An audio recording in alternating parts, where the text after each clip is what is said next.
Anderson says it was common knowledge Harvey Weinstein was dangerous and describes her own run-in with intimidating movie mogul who she says she knew to avoid in private. Pamela Anderson said it was common knowledge Harvey Weinstein was dangerous and told how she avoided being stuck alone with him in an interview on Thursday morning. The Playboy veteran laughed as she said she was not surprised the onslaught of sexual assault allegations against the movie mogul and described how he once phoned her to bully her about a film she was in.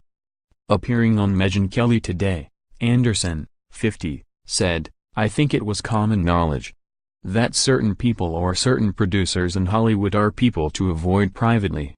You know what you're getting into if you go to a hotel room, alone."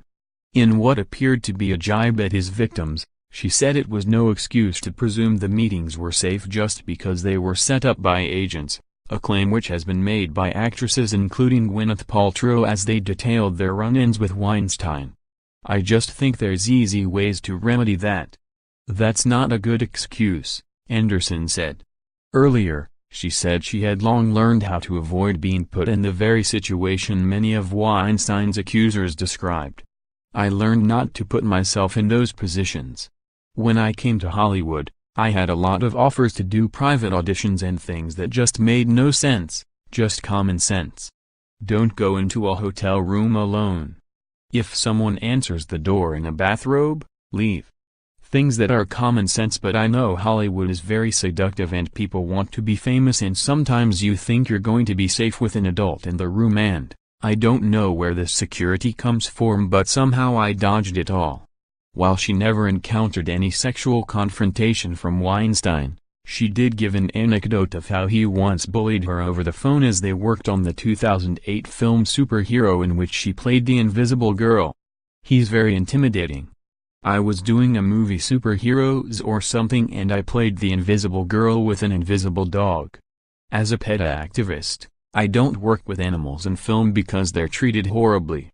I said, if I have an invisible dog, I just want to make sure there's no dog there because I can't do the film if there's going to be a dog in the film. That's it."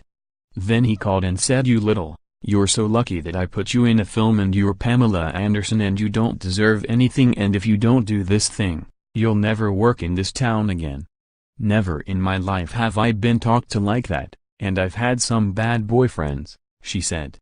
Anderson said she had been forced to fight off inappropriate advances and offers long before the Weinstein revelations emerged and that she had turned down money, homes and cars from men who wanted to sleep with her. "I've been offered lots of things. A condo and a Porsche to be someone's number one girl.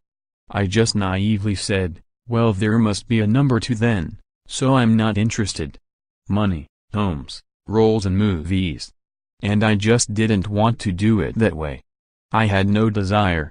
I'm a romantic and it didn't appeal to me." Anderson has spoken in the past of how she was sexually abused as a child. In the second part of her interview with Kelly, she described her friendship with WikiLeaks founder Julian Assange and described him as smart, funny and brilliant. Anderson has been known to visit Assange at the Ecuadorian embassy in London where he has been seeking refuge for years.